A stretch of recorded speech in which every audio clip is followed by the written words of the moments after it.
Olá, bonitos e bonitas, tudo bem com vocês?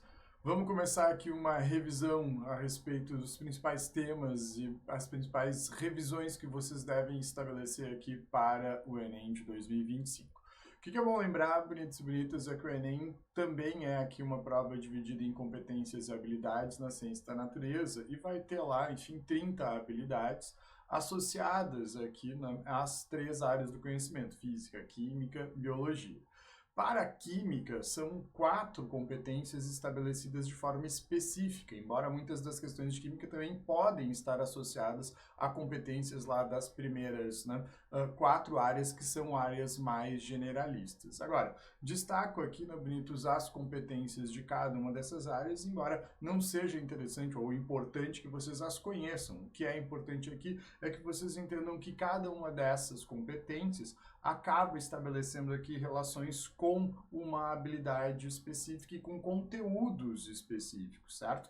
A habilidade que mais aparece na prova de ciência da natureza relativa à química é a habilidade H27, que fala dessas relações de riscos, benefícios ao meio ambiente, associadas a uma série de temas e conteúdos que vocês conhecem, principalmente aqui em relação aos aspectos vinculados às separações de misturas e essas características. Por isso, bonitos e bonitas, é imprescindível que a gente faça aqui uma revisão sobre esses principais conceitos, o conceito de substância, o conceito de misturas e essas técnicas de separação de misturas tu tem que lembrar para a hora da prova. Lembra, uma substância é sempre aqui, bonitos, a menor unidade estrutural da matéria, é sempre a menor associação de átomos que vai se repetir ao longo desse corpo material, estabelecendo a ideia de que uma substância sempre tem uma fórmula fixa e por conta disso essas substâncias vão ter propriedades físicas e químicas constantes. A principal característica aqui que o Enem gosta de abordar é a relação de identificação a partir de relações experimentais dessas substâncias. Lembra, quando eu tenho uma substância pura, ela sempre troca de estado físico mantendo a temperatura constante, tanto durante a fusão quanto a ebulição. Esse gráfico que vocês estão vendo aqui na tela é um gráfico típico de aquecimento de uma substância pura. Sempre que a substância é pura, tu vai ter temperatura constante durante a fusão e temperatura variando durante a ebulição. Essa é uma diferença significativa para as misturas. Lembrem-se, bonitos e bonitas, essas misturas são sempre formadas pela associação de duas ou mais substâncias diferentes no mesmo sistema. As misturas, elas não apresentam uma fórmula fixa, elas podem ser associadas aqui de diferentes maneiras, gerando, por conta disso, propriedades físicas e químicas diferentes. Lembra, bonitos e bonitas, as propriedades das misturas dependem da proporção, da quantidade de cada um desses componentes dentro do sistema. Por isso que essas misturas sempre vão trocar de estado físico, fazendo com que a própria temperatura varie durante a fusão e durante a ebulição. Percebe? Se eu aquecer uma mistura qualquer, ela sempre vai apresentar uma temperatura variando durante o processo de fusão, quando ela sai do estado sólido para o estado líquido, e também no processo de ebulição, quando ela sai aqui do estado líquido para o estado gasoso. Percebe? Sempre vai haver variação de temperatura, porque enquanto uma substância da mistura está trocando de estado físico, as outras mantêm a sua condição, consequentemente variando a própria temperatura. Lembra que é importante tu conhecer muitas dessas características de substâncias que vocês têm no cotidiano, como a água mineral, enfim, que é uma mistura homogênea, porque tem uma única fase. Essa água mineral vai ser formada por água e sais minerais completamente dissolvidos. Isso vai gerar uma fase só, um único aspecto visual. Agora, lembra que misturas como a água e o óleo são misturas chamadas de heterogêneas, porque vão ter duas fases, vão ter mais de um aspecto visual associado a essa relação. Bom, a própria prova aqui do Enem já abordou essa ideia de identificar as próprias substâncias ou misturas pela relação de aquecimento. Então lembra, se a temperatura for constante durante a troca de estado físico, tu tem uma substância pura. Se variar a temperatura durante a troca de estado físico, tu tem uma mistura. Só tem que tomar cuidado para 2 casos especiais aqui, bonitos e bonitas. As misturas eutéticas e as misturas azeotrópicas. Misturas eutéticas são aquelas que vão apresentar a temperatura constante durante a fusão, embora vão manter a temperatura variando como uma mistura qualquer durante a ebulição.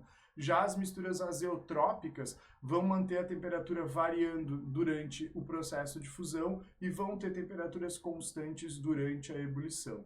É interessante perceber, quando a gente compara esses gráficos, que misturas eutéticas aqui bonitos, como a solda industrial, vai apresentar esse patamar constante durante esse processo de fusão, embora vá variar a temperatura durante a ebulição. Então, ora ela se comporta como uma substância, mas tem comportamento típico de mistura.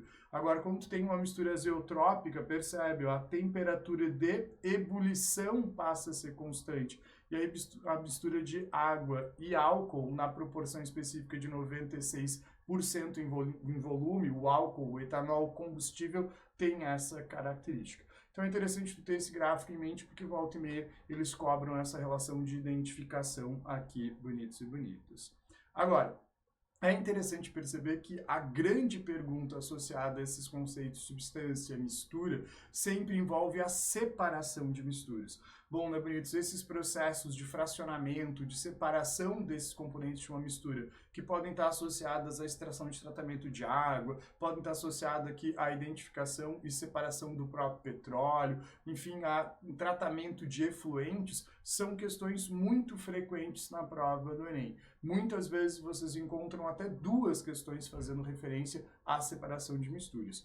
Nesse esqueminha que vocês têm na tela, a gente tem as principais técnicas de separação de misturas para que vocês relembrem aqui. Lembra, bonitos e bonitos, quando eu tenho que separar uma mistura, eu sempre vou realizar um processo físico que vai levar em consideração a principal diferença de propriedades físicas dessas espécies, dessas substâncias dentro desse sistema. Por isso que é imprescindível que vocês conheçam as principais características das substâncias que fazem parte dessa mistura.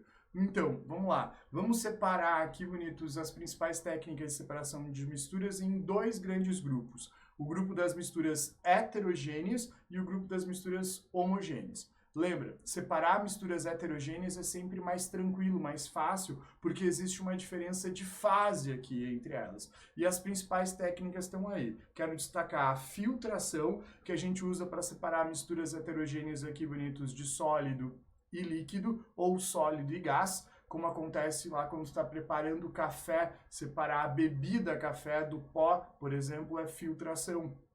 O que acontece no ar-condicionado, separar lá o pó, enfim, dentro do próprio ar, né, a poeira do ar, enfim, também do próprio gás, do próprio ar atmosférico, vai estar associado aqui à ideia de separar por filtração.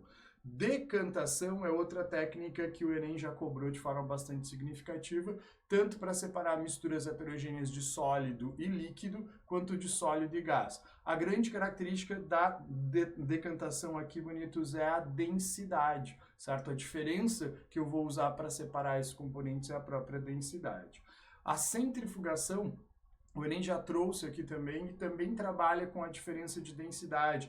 Eu costumo dizer que a centrifugação é uma decantação acelerada, porque a gente vai usar o movimento rotacional da centrífuga para separar sólido de líquido nessa mistura heterogênea. O principal exemplo de centrifugação que tu vai ter no teu cotidiano é quando tu vai lá separar a água da roupa molhada. Tu bota lá sempre essa roupa a girar na centrífuga da máquina de lavar, separando a água do próprio tecido. Ou então, né, o uso da centrifugação para separar, bonitos e bonitas, o sangue, né, da parte corpuscular, lá, plaquetas, glóbulos vermelhos, glóbulos brancos, do próprio soro, né, do plasma sanguíneo, certo? A centrifugação, então, usa essa relação. Outra ideia que tem aparecido de forma significativa no Enem é a dissolução fracionada. Mais bonitos, a dissolução fracionada também pode ser chamada de extração. Essa extração separa misturas heterogêneas a partir da diferença de solubilidade. A extração acontece quando eu quero tirar, por exemplo, parte de um componente específico usando um solvente. É o que a gente faz quando tu prepara um chá, é o que tu faz quando tu prepara o café. Quando eu estou preparando a bebida café, enfim, tu coloca água quente sobre o pó de café, tu está extraindo esses principais componentes solúveis do pó de café dessa mistura complexa por uso desse solvente. Então isso seria um processo de extração. Depois a gente separa a bebida café da própria, né, da mistura lá de pó e bebida pelo processo de filtração. Então o que eu estou tentando te mostrar? Quando eu falo de separação aqui para preparação de café, eu tenho dois processos de separação de misturas associados. Enfim, associa essas duas ideias. E separação magnética também apareceu já associado aqui a processos de descarte de materiais, descarte de lixo, né, que tem componentes metálicos. A separação magnética usa aqui, bonitos e bonitas, a atração magnética para atrair componentes, né, que são ferromagnéticos, que sofrem atração por ímã. Lembra que quem sofre atração por ímã são apenas os metais ferromagnéticos. O ferro, o níquel e o cobalto aqui. Eles podem ser separados de outros componentes por essa relação. Agora, bonitos e bonitas, para separar misturas homogêneas, vai ser sempre um processo um pouco mais complicado. Aí tu vai ter que levar em consideração a diferença de estado físico. Todas as técnicas que envolvem separação de misturas homogêneas sempre fazem aqui alguma troca de estado físico nesses processos. Então leve em consideração a destilação como principal exemplo. Ela separa misturas de sólido líquido e sólido e gás a partir aqui, na bonitos, tanto sólido e líquido quanto líquido e líquido, a partir sempre da temperatura de ebulição. Então eu vou aquecer o sistema, aquele componente mais volátil vai passar para o estado gasoso, vai percorrer o sistema e eu vou, de novo, passar ele para o estado líquido num processo de fusão dentro do próprio condensador. Então percebam que a diferença entre a destilação simples e a destilação fracionada vai ser sempre o tipo de mistura que separa. Na mistura mais simples, onde eu vou ter uma diferença grande das temperaturas de ebulição, eu separo um sólido do líquido, por isso que a destilação é simples. Como para separar água e sal, as temperaturas de ebulição são muito diferentes entre si. Já quando a gente vai separar aqui misturas de líquido e líquido, a diferença da temperatura de ebulição é mais parecida, eles são mais próximos. Então eu preciso de uma estrutura mais complexa, por isso que a gente faz destilação fracionada. Lembra, bonitos, a destilação fracionada vai ser usada para separar os principais componentes do petróleo e também aqui é utilizado nos processos de produção de bebidas alcoólicas. Agora, é importante que tu revise aqui, eu vou fazer isso em cima dessa questão de 2021, os processos, né, vinculados a uma estação de tratamento de água. Essa é uma questão que volta e meia aparece na prova do Enem, tem muitas questões fazendo referência à estação de tratamento de água. Então lembra, bonitos, uma estação de tratamento de água sempre vai passar aqui por uma série de etapas de separação de misturas. Primeiro tu faz a captação da água lá do manancial hídrico, depois tu vai misturar um agente floculante para agregar as partículas sólidas em suspensão, acelerando o processo de decantação. Então lembra que na floculação a gente adiciona principalmente sulfato de alumínio a essa mistura para criar esses aglomerados de partícula de sujeira que vão ficar mais densos. Depois essa água é colocada lá na decantação, justamente nesse tanque de decantação tu tem a retirada da maior parte de partículas sólidas em suspensão, porque essas partículas sólidas agregadas do sistema vão decantar, vão sedimentar no fundo desse tanque de sedimentação, tornando essa água de superfície praticamente clarificada. Essa água de superfície, então, vai passar para filtração, onde ela passa por carvão ativado, areia, cascalho, enfim, e passando pela própria filtração, ela está completamente translúcida, está completamente aqui transparente, né, bonitos, mas ainda não está potabilizada. Ela só vai ser potabilizada a partir do uso de agentes desinfectantes, que são principalmente, né, o ozônio e o próprio cloro, o hipoclorito de sódio. Então a gente no Brasil, bonitos, usa nessa etapa de desinfecção principalmente a adição de cloro, como se fala popularmente, a partir do uso do agente, né, que é o hipoclorito, certo? Esse íon hipoclorito que está associado ao sódio lá na água sanitária, por exemplo. Esse íon hipoclorito, né, vai ser responsável pela desinfecção, para matar todas as bactérias e, enfim, outros protozoários que possam ser aqui patológicos, né, patogênicos dentro da própria água. E aí sim a água está potabilizada. E aí ela só vai passar por etapas de alcalinização para regular o pH e fluoretação, que é uma etapa de profilaxia que a gente faz no Brasil para adicionar sais de flúor e melhorar aqui no Bonitos a profilaxia, né, a prevenção contra a cárie necessariamente. Depois a água é distribuída. Nessa questão, ele faz menção aqui na Benito a todo o processo, nessa figura, que é bom para tu revisar para as próximas questões da prova do Enem, mas ele pergunta, né, se a gente deixasse de usar a etapa aqui, né, enfim, de adição de hipoclorito de sódio.